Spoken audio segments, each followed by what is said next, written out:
Welcome to Mark's Motivational Podcast, another Motivational Thursday.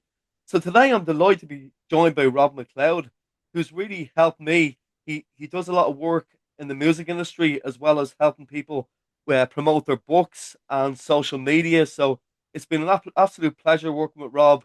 I can't recommend him enough for the check it to get in contact with Rob, and he'll really help you along. So Rob, thanks a lot for joining me today. It's been great to have you on the podcast finally.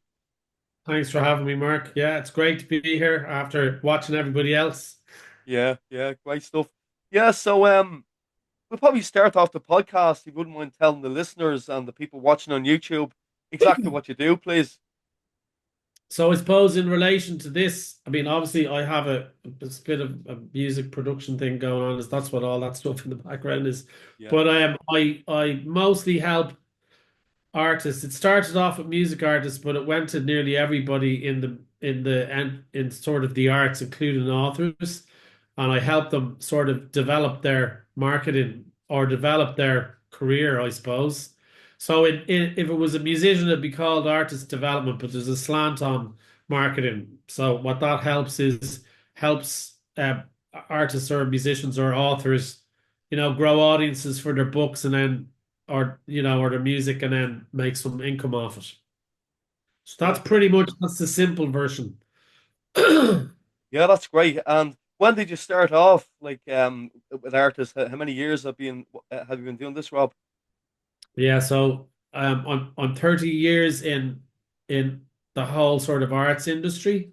Yeah, So I was very lucky, like when I left school, well, leaving cert, I worked in a music shop for a year and I was a songwriter. Well, like I wanted to be in a band and stuff. And we were in a band and I joined this music shop that sold recording consoles and mixing consoles. So I had to learn how to use that stuff because he sold it all over the country.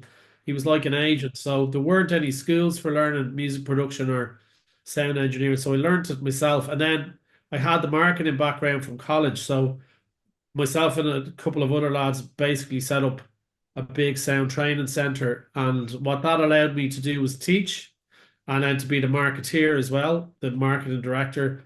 And also, we had a big studio, a six-figure studio that brought in some great clients, and I got to produce music as well.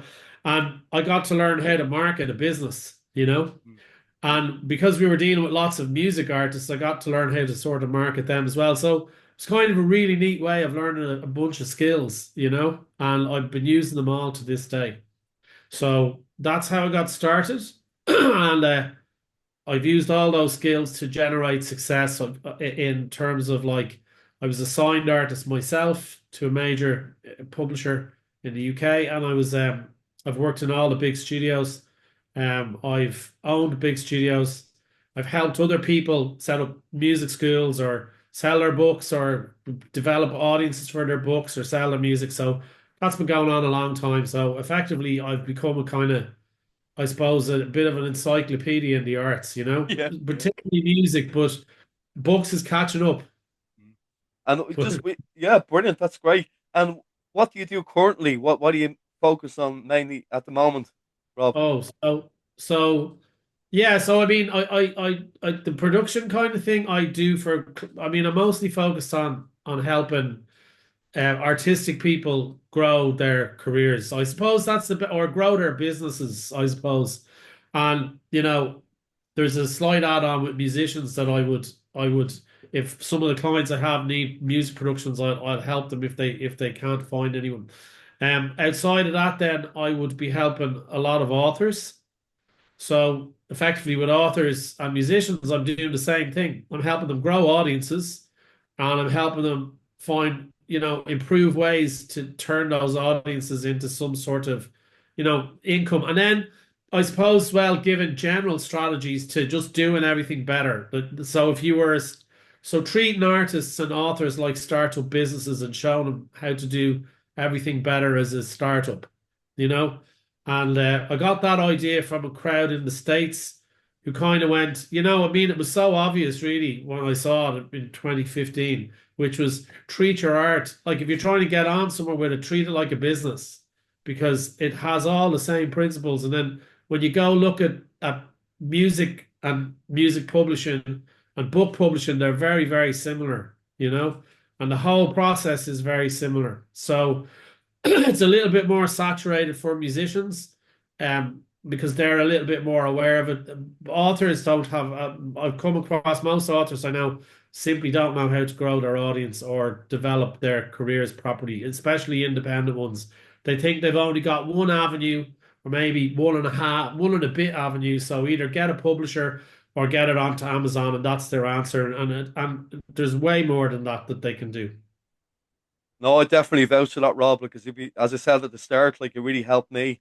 Before I work with you, I didn't really get into social media, so it really helped me in that respect. And I Yeah. suppose to ask you as well about how do you kind of help music artists get started for people that are listening who's interested in working with you.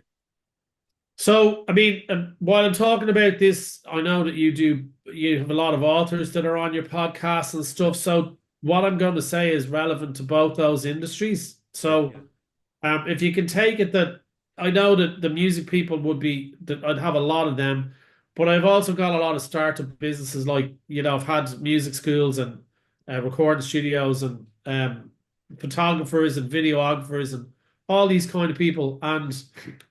But the music and the authors have a very similar trajectory. So how I would help them is I would show them simplified ways of running marketing for what they're doing. So the first thing is like any marketeer would have a plan, So I'd show authors how to generate a really simple plan, not a big complicated business plan, but one that they know where they're going. And then, making sure that the next stage of the next part of the process, which is the product, which is their book and all, doesn't have any sort of flaws in it. And then we're into effectively how to grow an audience, because without it, this is the bit that everybody forgets, because without an audience, which you can't sell anything. yeah, And usually the process of an audience is they have to get to know you before they buy something. mhm, And it's a standard human trait that's been going on. It's in everything. So there's a process like of, when someone's introduced to you to when they know you really well and they're kind of loyal to your brand, or and that process goes through getting a job or being in a relationship, or it's like having friends.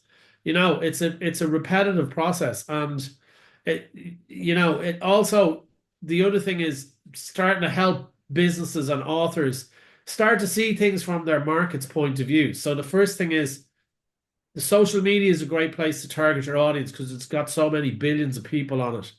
And all of those platforms offer a way to access those people. So what I had to become really good at was loads of online stuff. So I ended up expanding my skills to being able to make websites and, been pretty sort of developery online, because you have to be yeah, using this, well, teaching this stuff. It's not so, you don't have to be so much. It's a little bit simpler if you're just selling your own thing. But if you're trying to show people how to do it, you have to get quite good at it. So that was I ended up with a lot of IT skills through it. And yeah, it's really, I mean, to simplify the process, it's really get somebody, show them the principles of marketing, show them how to find their audience, how to target them, how to present themselves in a way that the audience see that it'll benefit them. And that then moves into, once you're at that point, you can start trying to sell things to people. And what's very funny is I just had someone that you probably know, and they just after selling out their first gig in Whelan's there during the week, wow, using all of this stuff.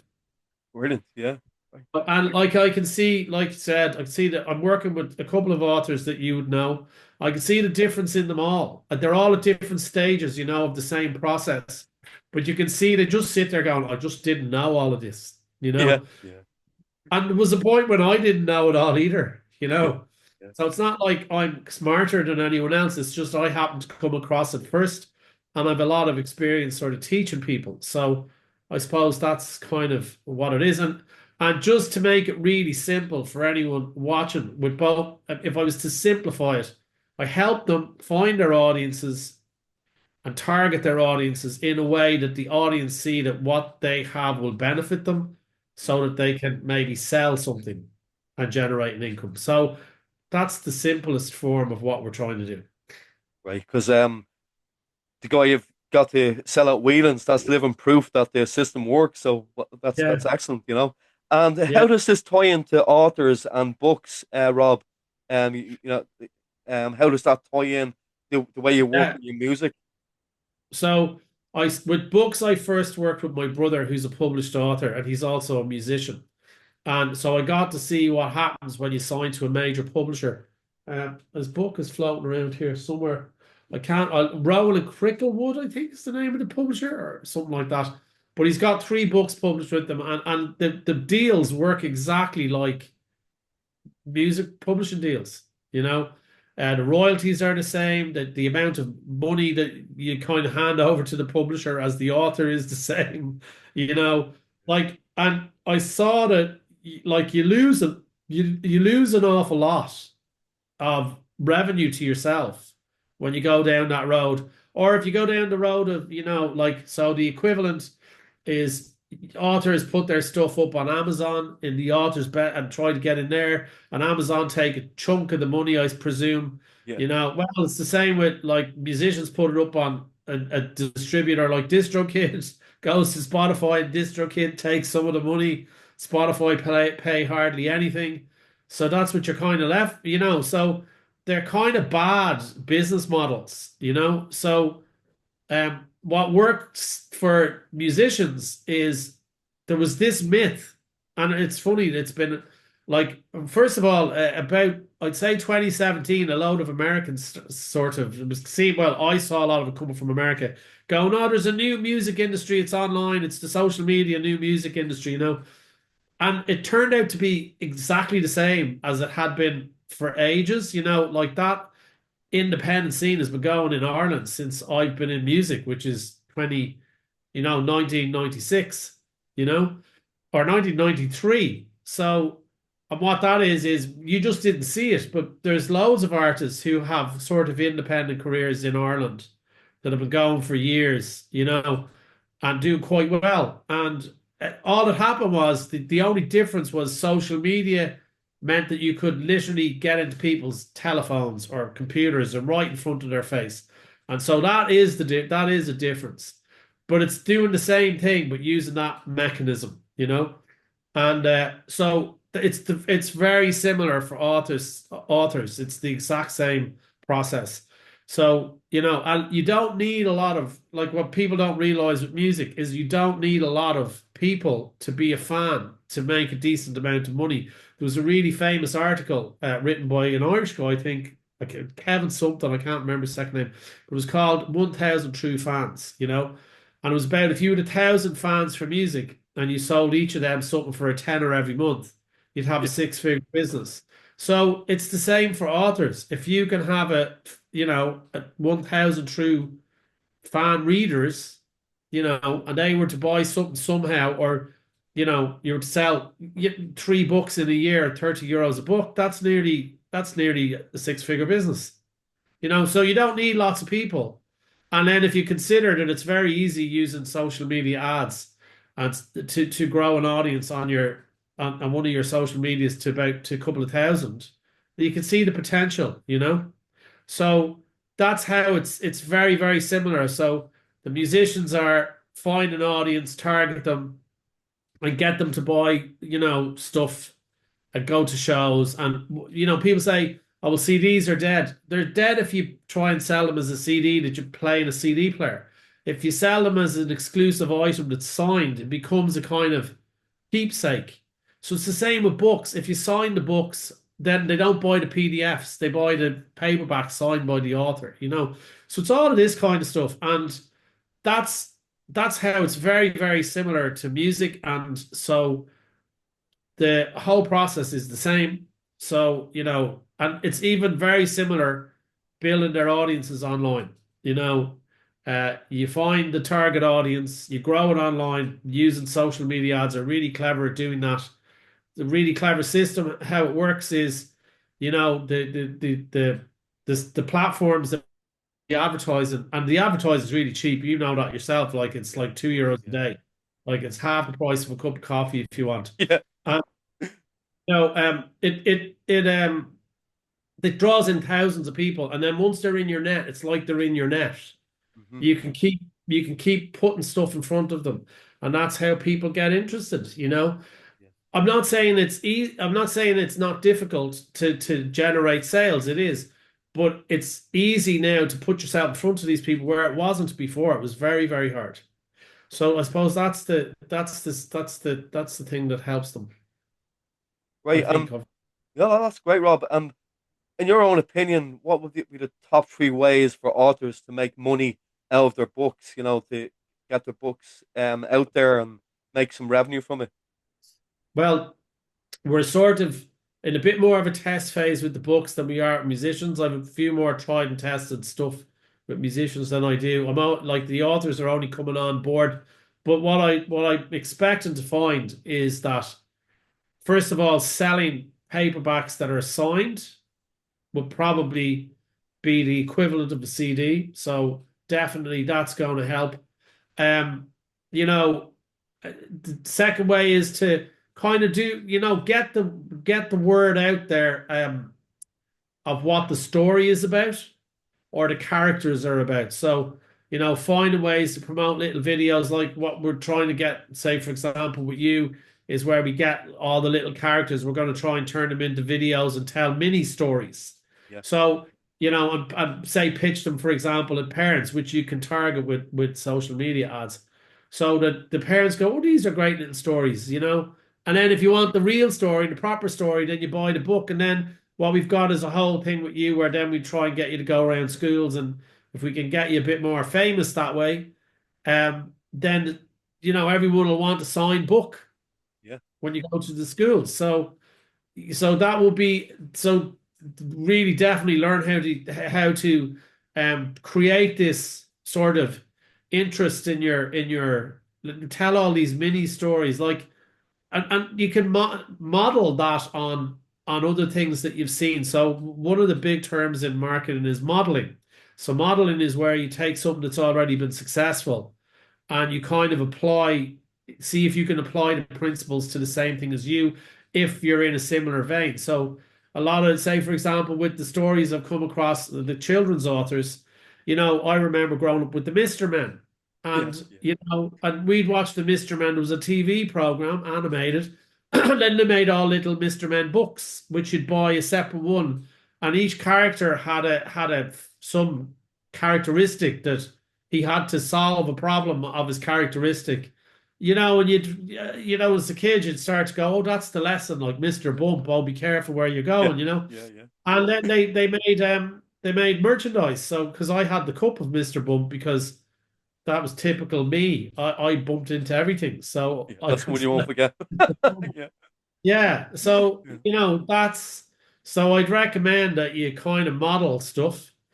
Um, and then the third thing, I suppose, is start seeing everything from start trying to get into your target audience's head. Like start representing how you do stuff. Because the amount of people that I meet who go, I have a great idea. I think this would be a good idea. Now, I think if I went and I did this and then I did that, and then I went and I put this there and I did that, it'd be great and everyone would love it. And like, that's all an imagination. Like, that's all imaginary.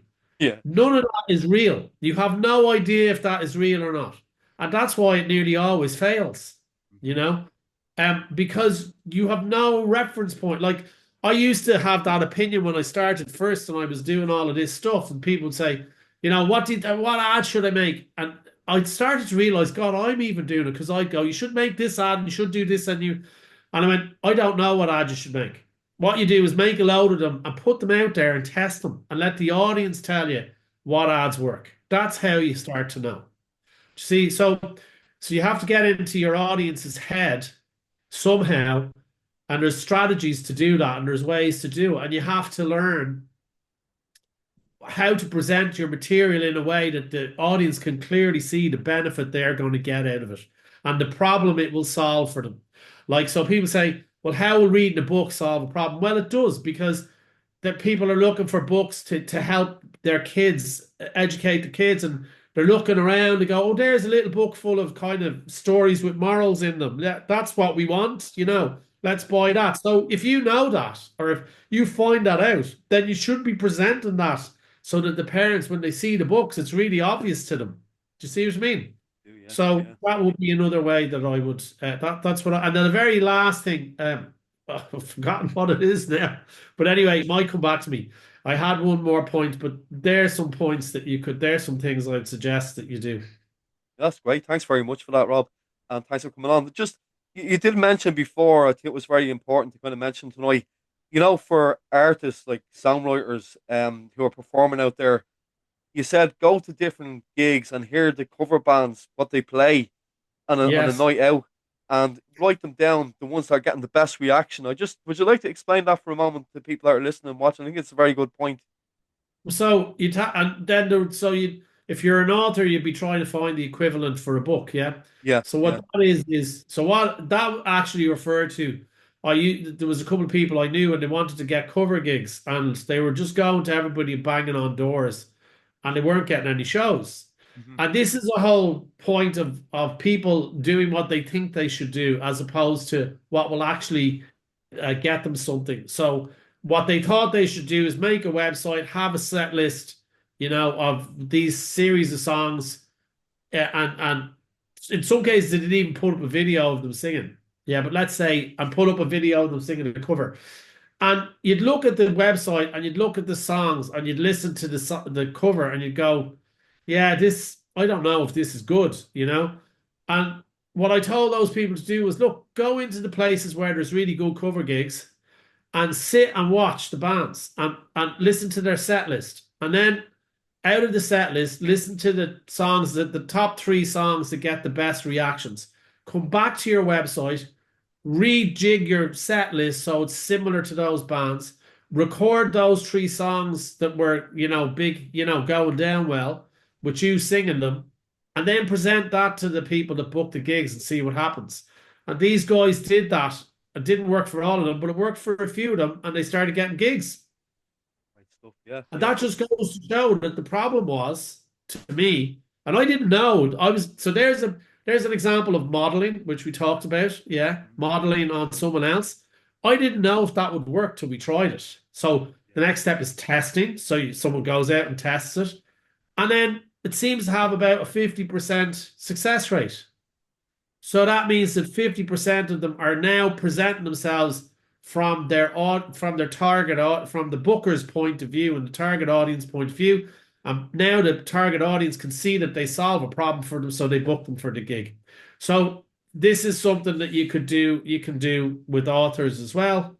Just depending on like going around the schools. So we're going to have to try that trick with going around the schools. Very similar. The yeah, thing that's stopping anything not working in getting school readings and stuff or library readings is because you don't know yet what way you need to present so the school or the library will see the benefit. yeah. And you kind of have to test that. Do you know what I mean?